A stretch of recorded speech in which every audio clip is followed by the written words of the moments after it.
A couple months back, I remember going through my game collection and I stumbled across a PlayStation 2 title that I remember playing a lot with my father nearly 15 years ago. The game in question had a logo on the cover, which I instantly recognized. That, of course, was the Midway logo. Immediately I wondered, whatever happened to Midway? I remember seeing that name all the time growing up. Thing is, I've never been the type to follow gaming news. I had no clue Midway went out of business nearly 8 years ago. Ever since then, I've been thinking about making a rise and fall type series on video game companies, and I chose Midway to be the first on my small list of companies I'd like to cover. So with that said, everyone, let us delve into a company that was at one point one of the greatest video game publishers out there. Midway Games, originally named Midway Manufacturing, founded way back in 1958 by Henry Ross and Marcin Wolverton, based out of Franklin Park, Illinois, which is actually not too far off from where I grew up. Anyway, Midway Manufacturing started out producing coin-operated machines, like bat games, rifle games, racing, and of course the games that initially grew Midway into becoming a major player in the arcade market, pinball machines. In 1969, Midway Manufacturing had been purchased by Bally Entertainment, who at the time was a major competitor in the casino business, manufacturing slot machines. The 70s is when Midway started making arcade video games, and during the 70s, Midway actually had a pretty good relationship with the Japanese game company Taito. In fact, the alliance between the two was so good that they would license off their games to each other so that they could be distributed between the two countries. For example, Taito released Speed Race, which Midway turned into Racer for the US, and Gunfight was actually an adaptation of Taito's Western Gun. This Midway adaptation was the first game to include a microprocessor, which the original Taito game did not have. This gave the game smoother animation as well as better graphics. Even though these arcade games were mostly a success, none of them had really taken off nearly as much as the 78-79 game Space Invaders. Thankfully for Midway, this was another Taito game that they allowed Midway to license and distribute in the US. As most of us, if not all of us, know, Space Invaders was one of the most influential games of all time. Not only has it won a Guinness World Record for Top Arcade Game, it has also won the Game of the Year award.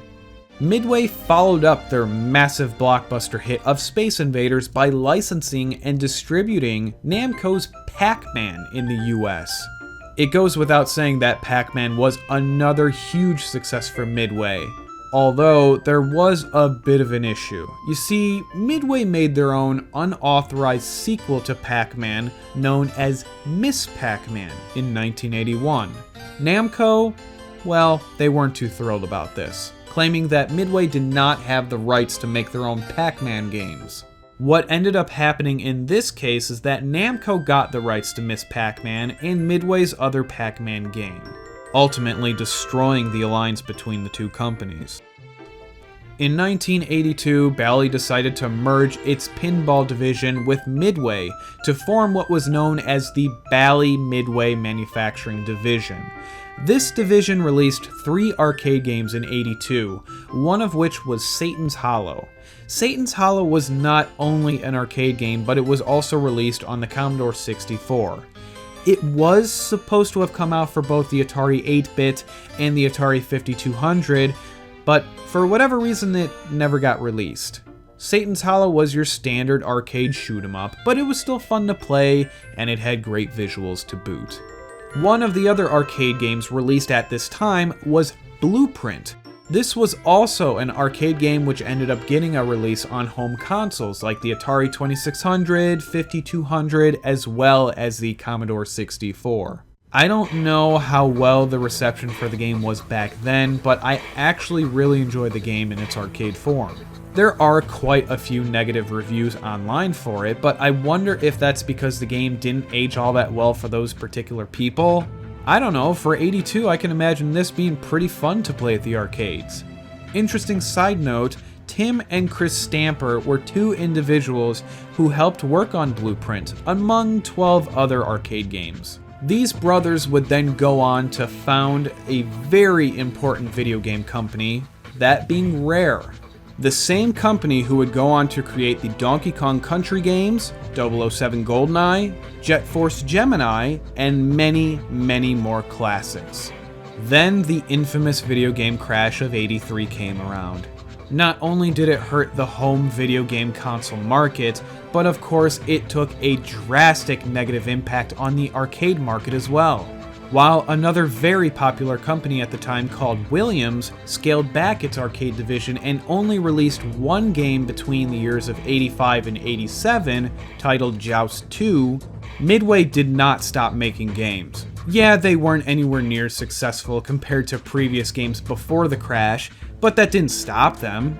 Midway eventually released a hit title in '86 by the name of Rampage. In Rampage, you can control one of three giant monsters where you end up destroying city after city, while at the same time avoiding enemy attacks. It was a very simple game, but also incredibly addicting. Why there needs to be a movie adaptation with The Rock in it? I don't have any good idea, but hey, whatever. Astrocade, the professional video game system that gives you 4-player capability, 3 built-in games, a calculator, and these new cartridges. I know I'm jumping back into the late 70s, but I'd really like to take a few moments to discuss the Astrocade. This system goes by a bunch of different names, which I'll talk about in a second here.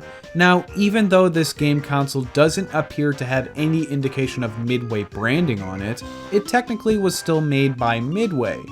The Astrocade was initially created in 1977. At the time, this machine was called the Bally Home Library Computer, but due to production delays caused by high demand for the product, the system didn't actually make it into stores until early 1978. By this time, Bally for whatever reason felt the need to change the name of the console from the Bally Home Library Computer to the Bally Professional Arcade. Now, can you guess what the price point for the system might have been back in '79? $100? 200? No. This thing cost $299 US. Okay, that might not seem like a lot of money to us these days, considering you can get an Xbox One or a PS4 for that amount, no problem. But back in the late 70s, shit, that was a ton of money. Now let's look at some other game systems that came out around the same time as the Bally Professional Arcade to see how well they compare just in terms of price alone.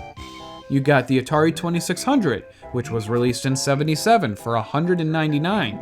The Fairchild Channel F, released in '76 for $149. And just for the heck of it, why not include the NES, released in '83?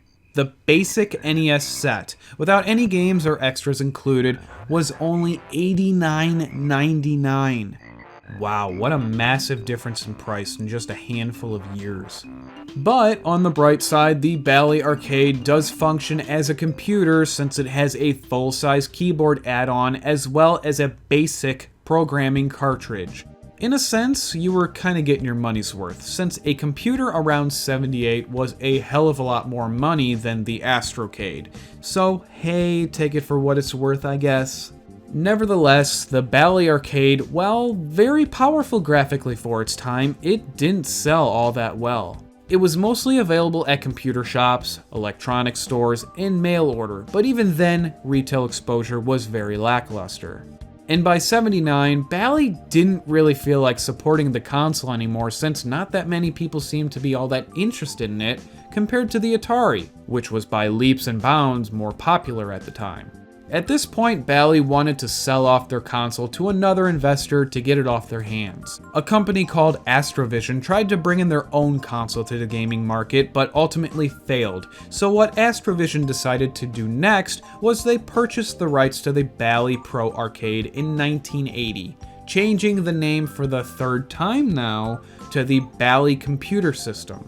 Around the beginning of 1982, Astrovision had a trademark agreement with Bally that had just expired, so Astrovision rebranded their company as well as their game system to use the name Astrocade. The company eventually ran into financial problems and had to file for Chapter 11 bankruptcy in 1984, ultimately ending the Astrovision company as well as the game system entirely. Yeah, I'm sure the video game crash of '83 had some part in why the Astrocade had financial difficulties, but even then it seems like the system was doomed from the very beginning. As I said before, graphically the Astrocade was ahead of its time. It came with 2 interesting controllers, which were surprisingly well made. It also had 4 built-in programs: Gunfight, Checkmate, Scribbling, and Calculator. The games themselves were cartridge-based, roughly the same size as a typical cassette tape, and these cartridges would contain anywhere from 1 to 4 games. There were only 28 games officially released for the Astrovision. Some of these games were obvious clones of popular arcade games like Muncher being a clone of Pac-Man, Astro Battle being Space Invaders, and Galactic Invasion being a clone of Galaxian or Galaga. Outside of the ridiculously high price and lack of exposure, there was a pretty nasty flaw with the system. You see, the Astrocade had these cooling vents that were towards the bottom of the machine, so when you would place the console on the carpet, the vents would typically get blocked, causing the system to overheat and eventually break. And because a lot of people would have the Astrocade on the carpet while they were playing, this problem became so widespread that they had to put a large warning on the front of the user manual in bold text. So I guess if you ever happen to come across this system in working condition and decide to buy it, please do yourself a favor and don't play it on the carpet, or else you'll destroy the thing. Fast forward to the year 1988, a company that I briefly mentioned earlier, Williams, who changed their name to WMS Industries, resumed their arcade game development. In that same year, WMS purchased Bally/Midway and moved Midway to Chicago, where WMS was based out of. Bally, on the other hand, quit making pinball and arcade games. I believe they were focusing instead on slot machines, casino games, and even health and fitness stuff, but I could be wrong about that. Even though Bally was out of the picture at this point, Williams/Midway was able to obtain the rights to use the Bally name on their pinball tables. The reason why is because Bally was such a huge name for pinball.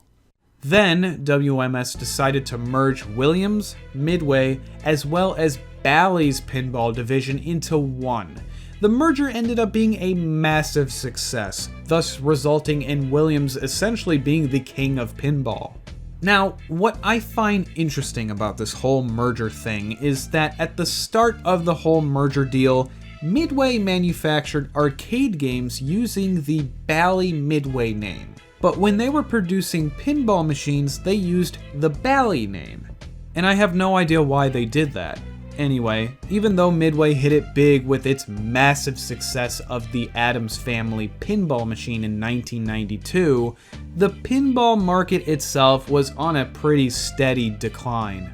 Midway during the early 90s created plenty of arcade games. There was Double Cheese, Judge Dredd, and even Killer Instinct. But there were 3 specific games of the bunch that really allowed Midway to shine against its competition.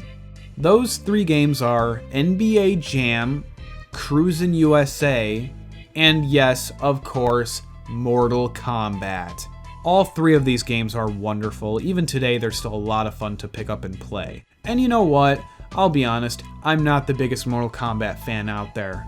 In fact, I'm absolutely terrible at the game, but I can acknowledge that it's still a great game and I can appreciate it for what it is and what it's done for the gaming industry. Having said that, my personal favorite Midway game from the early 90s is actually Revolution X. Revolution X is a rail shooter that Midway developed in 1994, which for whatever reason featured Aerosmith? The game was kinda cheesy as far as the plot, but God, I absolutely loved the gameplay. Actually, the gameplay was pretty damn similar to Midway's Terminator 2 arcade game, but I had the most fun with Revolution X. I remember when I was much younger and lived in Chicago Heights, Illinois, there was this great bowling alley that had some arcade machines, and every single time we went there, I would always beg my parents to give me some extra change so that I could play Revolution X. Like, I didn't even care to play any of the other machines that were there. I just wanted to play this one. I became so addicted to it and fell in love with the game that eventually, after I don't even know how many times, I ended up beating it at one point. Revolution X did get a console release. Actually, it was released for a variety of systems. Super Nintendo, Genesis, Sega Saturn, PlayStation, and PC. However, these ports, which were made by Rage Software and Software Creations, were flat out abysmal. Not only was there no light gun support, which is really a huge part of what made Revolution X so great, but nearly everything about the ports were heavily criticized. From the music and sound effects to the graphics and the gameplay itself. Apparently the Super Nintendo version of the game is the best of the home console ports, but that doesn't mean it's any good.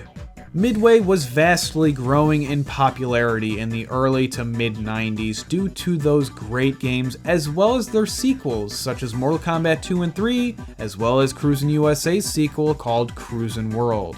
We should really talk about Cruisin' USA as well as NBA Jam for a few moments because those two games are pretty important to the history of Midway. First off, Cruisin' USA was of course developed by Midway Games, however it was published and distributed by Nintendo. I suppose that it's due to a partnership between the two companies at the time.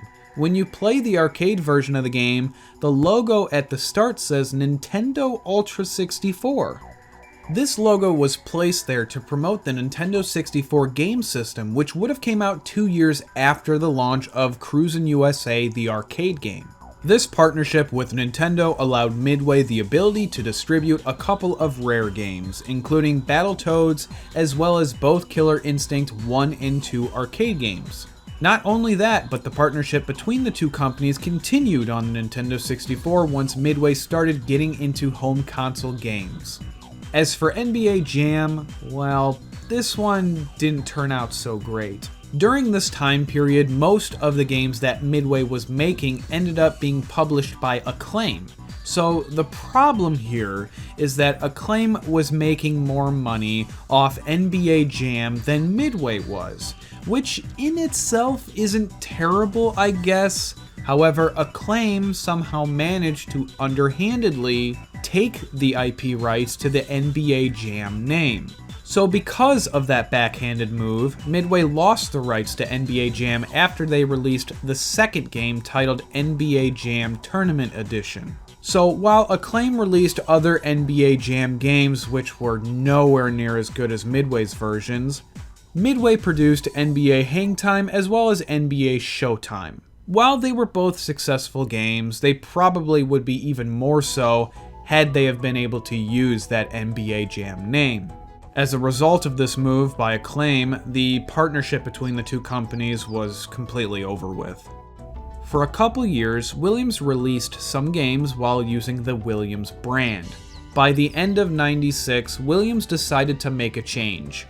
Instead of using the Williams name on home console games, they went ahead and started using Midway's name. Not only that, but Williams made a public offering of Midway's stock, while at the same time they transferred the rights as well as the trademarks of their video games over to Midway. So what that means is that games that Williams previously owned, such as Defender, Robotron 2084, and Joust, they were now in Midway's possession. If Midway wanted to release another Defender game, for example, they had all the rights to do it, which is exactly what they did in 2002. Another very important thing that happened in 1996 was the purchase of a company by the name of Atari Games. Not to be confused with the other Atari company which ended up getting purchased by Hasbro Interactive in '98. From what I understand, Atari Corporation was responsible for releasing the Atari game systems, while Atari Games released video games using the Atari brand. In January of 2000, Midway changed the name of Atari Games to Midway Games West to avoid the confusion between the two Atari companies. Because of this rather significant purchase by Midway, Midway now has access to every single game that Atari Games has made from '84 to 1994. So games like Rampart, Gauntlet 1 and 2, Cyberball, what else? Primal Rage, oh, and of course, San Francisco Rush. All of these games were now in the possession of Midway, and Midway used that purchase to their advantage. By the late 90s, I would say Midway was at its absolute peak when it comes to home console video games. I mean, they were just popping out hit after hit. 3 of these hits that I absolutely love are NFL Blitz, Ready to Rumble Boxing, and Gauntlet Legends. Now, I've never been one for sports titles. To be honest, they kind of bore the shit out of me, but NFL Blitz was a game that completely drew me in from the start. It's very over the top. It's violent. Actually, it's incredibly unrealistic, but you know, that's what I love about this game. It's not a simulator, and it's obvious that Midway did not want it to be a simulator. They were shooting for that same exaggerated, over-the-top style like how NBA Jam was, and it worked. The NFL Blitz series ended up with 12 titles to its name, 11 of which would have been made by Midway. The other game I mentioned was Gauntlet Legends. Gauntlet Legends was the 3rd installment to the series, and the first of which to have been made by Midway. Previously, Gauntlet was made by Atari Games, but of course, since Midway now owns the company, they were able to make another installment to the series. This game holds a lot of memories for me. It was one of the first games that I remember my dad and I playing 2-player co-op together. Outside of Super Mario World, but the 2-player experience was totally different in that game. I remember beating Gauntlet Legends with him multiple times with different characters. I imagine we got all the characters to max level as well as found all the secrets to that game. I only think that because that's exactly what we ended up doing with Gauntlet Dark Legacy, which came out a few years after Legends.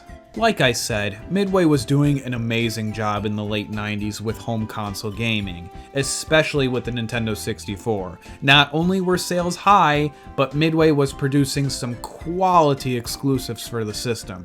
For example, those cruising games were only released on the Nintendo 64 because, well, Nintendo owned the rights to those games. There was also Wipeout 64 and Body Harvest. Midway also published every single one of Boss Games Studios' N64 titles, which would include Top Gear Rally, Twisted Edge Snowboarding, World Driver Championship, and a very hard-to-find game called Stunt Racer 64. It's a hard-to-find game because Stunt Racer 64 was released exclusively through Blockbuster for both renting and buying. Finding a complete copy of Stunt Racer is incredibly hard to say the least, unless you're really desperately wanting to pay a premium for it on eBay, but yeah, I ain't into that. Midway's PlayStation efforts didn't fare so well. There was Assault Retribution in '98, Mortal Kombat Special Forces in 2000, that not-so-great San Francisco Rush port in '98, and that crap Rampage game that came out in 2000. I'm only going to focus on one of these aforementioned games for the sake of not making this video longer than it's already going to be. Mortal Kombat Special Forces. Wow, okay, so this game was originally supposed to come out for the Nintendo 64 and Sega Dreamcast. However, a lot of Midway's staff, which included John Tobias, left the company in 1999 for various reasons while this game was still in production. Now, John Tobias is one of the 2 creators of the Mortal Kombat games, second being Mr. Ed Boon. Apparently, the plot of Mortal Kombat Special Forces was heavily revised once Mr. Tobias left the company, and thus the game was rushed into completion. In 2010, someone asked Ed Boon about Special Forces, and this is what he had to say about it. "I didn't work on Special Forces. The game and project were riddled with all kinds of problems. I could write a book on that. Have I played Special Forces? Unfortunately, I have, yes. And I know I'm prone to hyperbole in some cases, but good fucking god, is it a horrendous game. It's like... what is it like? Oh, have any of you heard or played a game called Fighting Force? It's like that sorta, I guess, except incredibly shit. The levels are monotonous as hell, the plot and general storyline doesn't make any sense to me because if I recall, this game was meant to take place before the original Mortal Kombat. Jax was introduced to the series in 2, but he didn't get his metal arms until Mortal Kombat 3. I don't give a crap if Special Forces is not considered canon to the series. It doesn't make any sense either way. Mortal Kombat Special Forces did so horribly both in terms of critics' ratings and sales that Midway had the Mortal Kombat series put on hold to better prepare for Mortal Kombat Deadly Alliance, which thankfully revived the otherwise declining series. Midway sold most of their pinball assets over to Williams and left the industry in 1999. The crappy part about this is that Williams ended up leaving the pinball scene just 1 year later, partially due to the massive failure of Williams' Pinball 2000 lineup. The only surviving company that people know of that were still making pinball tables at this point would have been Stern. And while Stern has made many wonderful machines, they've never been as popular as Williams, Midway, or even Bally back when they were still a thing. In the year 2000, there were signs that Midway might be in some trouble, despite being the 4th largest video game publisher at this point. For one, Nintendo 64 was starting to fade off around this time. And while, yeah, they had some great and successful games for the PlayStation and other systems, Nintendo is where the biggest successes came from, at least as far as home console video games are concerned. Now, handheld games are a totally different story. Midway ended up popping out, I think, somewhere around 20 games for handhelds like Game Boy and Game Boy Color, but the problem is that really none of them were any good. Even the Mortal Kombat and Cruisin' games on Game Boy left a lot to be desired, and I can't say for sure if any of Midway's handheld titles sold well. Another sign that things were starting to go downhill was when Midway closed their arcade division due to financial losses in June of 2001. At this point, it was pretty damn obvious that Midway's quality level was on a drastic decline. The thing is, Midway has always been an arcade game developer. That was their bread and butter. They knew what worked, they knew what didn't. But if it wasn't for the decline in the arcade market, they'd probably still be on top today. But with console games, it wasn't the same. Despite making a large amount of wonderful games that sold really well, especially in the 90s when they were doing their absolute best as a company, they just couldn't quite understand what the average console gamer wanted post-year 2000. Midway Games West, formerly known as Atari Games, only made one game between 2001 and 2003. It was a 3D platformer called Dr. Muto, released on PS2, Xbox, and the GameCube. I haven't played this game in well over 10 years, but I do remember enjoying it, although I don't think I could call the game amazing or great by any means. The team that developed Dr. Muto had never made a 3D platformer before, and the critics gave the game mostly mixed to positive reviews. The game must not have sold all that well either, because not too long after Dr. Muto's release, Midway closed down Midway Games West Studio in February of 2003. Let's just think about that for a second here. Midway Games West, Atari Games, one of the oldest gaming developers, just closed up shop for good. And things only got worse for Midway. Before I talk about some of Midway's flops, let's talk about some good or even wonderful Midway games post-2001. And honestly, there's plenty of them. You got the 3 Midway arcade treasure compilations, Shadow Hearts, a handful of Mortal Kombats, Area 51, both the Spy Hunter as well as the Defender reboots, And my personal favorite of the bunch, PsyOps: The Mindgate Conspiracy. PsyOps is a game that I could play to this day and get just as much enjoyment out of it as I did back when it came out in 2004. It has a lot of traditional third-person shooter aspects to it, but with a refreshing twist. You play as an operative who has psychic abilities like telekinesis, mind control, pyrokinesis, and a few others. It's a super fun game that was included in a book called 1001 Video Games You Must Play Before You Die. There was a strange bit of controversy that happened to this game though. In 2007, nearly 3 years after its release, Midway was being sued by a man named William L. Crawford III. Apparently, in 1998, Mr. Crawford created a screenplay called PsyOps. The story involved government soldiers called Psy agents having paranormal abilities. The agents in PsyOps: The Mindgate Conspiracy are also called Psy agents. Williams claimed that he made concept art for this project available on multiple websites, and that he was shopping his screenplay around between the years of 2000 and 2003, also claiming that he talked about his project with Midway at their E3 booth in 2001, but they never worked out a deal. In December of 2008, the case was ruled in Midway's favor. There was no evidence of a copyright infringement by Midway. Honestly, if there really was a copyright issue, why would you have waited until 3 years after the game that apparently stole your idea got released? It sounds like a lot of... Hoopla! Sounds like a... Hoopla! Hoopla! Well, that was weird. Anyway, the problem is that even though the games I mentioned were successful to a degree, they weren't bringing in enough money to really make a huge impact for them, especially since the cost of making games was becoming much more expensive than ever before. As far as the bad games that Midway shat out, well, gee. The biggest atrocity that I can think of was Gauntlet 7 Sorrows for the PS2 and Xbox.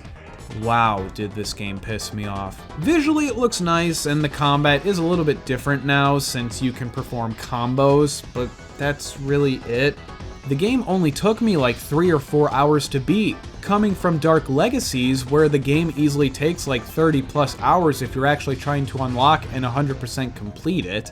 Seven Sorrows was poorly received by the critics, and it did not sell at all. LA Rush is another game that got poor reviews and sold like shit. Spy Hunter 2 did well, but the third game in the rebooted franchise, called Spy Hunter Nowhere to Run, featuring The Rock, did horribly. Not too long ago, Dwayne "The Rock" Johnson commented on the game. You were in the game too. Yes, I was in the game. Yeah, Spy Hunter, classic Midway game. Dun dun dun dun dun dun dun dun dun dun dun. 2006. I'm still loving my 3 out of 10 review from Game Informer, by the way. 3 out of 10. Okay, thanks, guys. that's all right. Fine. I'm pissed at that. Okay, fine, but this. There was also a Narc reboot that failed miserably, as well as more handheld titles that never sold worth a dime either. Midway was losing money every single year post-2001, and really, it wasn't hard to imagine why. The quality level by Midway had been drastically declining, and what good games they did have were not getting them out of the financial trouble they were in. In 2003, Midway had a net revenue on sales alone around $92 million. However, in the end, Midway ended up losing close to $120 million after everything was said and done. You know, with like operating cost, payroll, stuff like that. All these figures, by the way, are readily available on a government website which will be linked in the description of this video. I guess the only reason Midway was even able to finance its company is with stock and debt offerings, as well as various credit arrangements. In the year 2003, a man by the name of Sumner Redstone, who was a significant minority shareholder, started increasing his stake in the company, and it didn't take long until he owed 80% of the company's stock. Now, I don't know or understand how the stock market really works. I was never taught that in school. Instead, they felt it was necessary that we learn shit like trigonometry and calculus, as opposed to something I feel is more useful, like, home ec and the stock market. But hey, who cares about that sort of thing, eh? 2004 was a better year for Midway in a sense. They decided to purchase a few independent video game studios to strengthen its product development teams. They purchased Surreal Software, Inevitable Entertainment, and Paradox Development. They didn't lose anywhere near as much money as previous years, but either way, they lost about $20 million. Not that it makes much of a difference here, but the sales were much higher in 2004 at $161 million compared to the previous year's $92 million.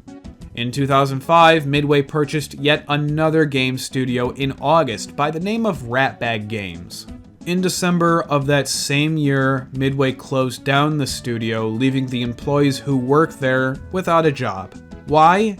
The next generation of consoles was soon to come out, and this means that Midway would have to spend a lot more money so Ratbag Games would be able to handle next generation video game development. I mean, I understand why they closed them down, it kind of makes sense, but they have had to have known the next generation was coming even before the purchase. The PS3, for example, was revealed to the public in May of that year, 3 months before Midway purchased Ratbag, so it doesn't make any sense other than Midway was just being total dicks in this situation. So now it's 2006. Midway had fallen from being one of the highest ranked video game publishers to now the 20th. The PS3 and an Xbox 360 were officially a thing, but this new generation of game systems brought upon even higher cost, as I mentioned. There were some decent or even good games that Midway produced during this year, like NBA Ballers Phenom and Mortal Kombat Armageddon. But there were also some really piss-poor titles like the glitch-filled MLB Slugfest 2006, the Ants Bully, and the aforementioned Spy Hunter Nowhere to Run. Financially, they lost a little over $110 million in 2005, while in 2006 they lost another $78 million. Then we have the year 2007. Midway was starting to release games on the PS3, 360, and even the Wii, some of which were actually enjoyable, like Unreal Tournament 3 and Stranglehold. On the other hand, Midway also created some otherwise crap games during this year, like those 2 Game Party titles for the Wii, Black Site Area 51, and one of the worst first-person shooters I've ever played, called Hour of Victory. Shameful plug here, but I did a review of Hour of Victory a few years ago, I think. There will be a link in the description below if you're interested in seeing how bad the game is. 2007 was yet another horrific year for Midway despite Unreal Tournament 3's success. They made $157 million off of sales, which is nice and all, but they still had a massive loss of another $100 million. I imagine some of these losses had to do with a game that Midway had been in development with since, I believe, 2006, by the name of This Is Vegas. The game never was released for various reasons, but by the end, Midway had reportedly shelled out somewhere around $43 million into the game before it was eventually canceled. Towards the beginning of March of that same year, Midway entered another $90 million credit agreement with National Amusements, which is the same theater company that Sumner Redstone owns. Now, if you don't remember the name, Sumner Redstone is the guy who at this time now owns 87% of Midway stock, making him a significant minority shareholder of the company. In March of 2008, just 1 year after the whole credit arrangement took place, David Zucker, who had been the CEO of Midway since 2003, resigned, and former Senior Vice President Matt Booty took Zucker's place. This would make Zucker the third executive to resign from the company in 3 months, probably because they knew the end was near and they were tired of losing money constantly. Speaking of losing money, Midway, in an effort to trim away cost, closed down 2 of its smaller studios in LA and Austin, leaving Midway with 4 remaining studios. Chicago, Seattle, San Diego, and Newcastle, England. Closing these studios down did not help at all. Sumner Redstone was losing large amounts of money through not only Midway, but in his two other main businesses of Viacom and the National Amusements Theater chain. So eventually, during 2008, Sumner sold his 87% stake of the Midway company to a private investor by the name of Mark Thomas, who owns a company called MT Acquisition Holdings LLC.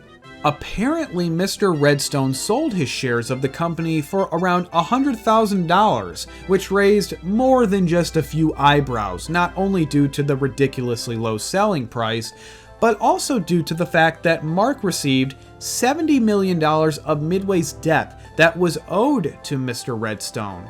It's also worth noting that Mark Thomas has never been involved in video games before, at least that I could find. During this time of 2008, Midway was still producing games, most importantly a new Mortal Kombat that got its release on November of this same year. It goes without saying that the game was a massive success, but it still didn't help Midway from losing money. By the end of 2008, Midway actually lost $190 million on video game sales of nearly $220 million. Thus, pretty much bringing the company to its end, since after losing so much money year after year after year, they finally called it quits. Midway filed bankruptcy in February of 2009 and officially shut down in 2010, bringing an end to a company that was once at the very top of the gaming industry, considered to be one of the very best video game publishers out there, is now history. Before Midway officially was over in 2010, there were some pretty interesting things that was going on during its bankruptcy stage. When Midway's Newcastle studio closed, 75 of its employees all got terminated. THQ ended up purchasing the San Diego studio for $200,000. However, this did not include the license for the TNA Impact Wrestling game. The nice thing about this whole deal is that THQ offered jobs to 40 of Midway San Diego's former employees, which included paid vacation time to those who stayed on after the studio was given 60 days notice that it would be shut down in July of 2009, as well as other really nice benefits by THQ. The sad thing about this is that THQ filed for bankruptcy a few years after Midway did, but that's a story for another time. Warner Brothers was very interested in purchasing Midway, which I imagine had something to do with the fact that Warner Brothers had previously owned Atari games twice. Warner Brothers decided to not only purchase both Midway's main Chicago studio and their Seattle studio, but also Midway's name and game rights. This explains why Warner Brothers released a game in 2012 called Midway Arcade Origins for the PS3 and 360. The game included a bunch of different titles by Williams, Atari Games, Leland, Bid Kids, and of course Midway themselves. The Chicago studio is very important, not only because that was Midway's home base, so to speak, but also because it was the same studio that housed the Mortal Kombat team. Even though there was a lot of people that were let go, the only team that had any sort of a chance of surviving was that Mortal Kombat team. So what would happen is employees who weren't involved in Mortal Kombat were desperately trying everything and anything they could to attach themselves to the team. Unfortunately, not everyone was hired on.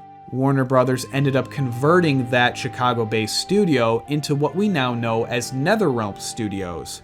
NetherRealm has been responsible for the Mortal Kombat games since its reboot in 2011, and they've been very successful ever since. So that's the story of Midway Games, from its rise to the top of the gaming industry to its fast and otherwise steady demise. Some of you guys may be asking, Foxxy, of all the game companies out there, why'd you choose Midway Games to make a rise and fall video of?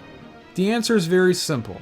I grew up with Midway. Some of my favorite games were either made or published by Midway. NFL Blitz, Revolution X, Gauntlet Dark Legacy, PsyOps, the list goes on and on.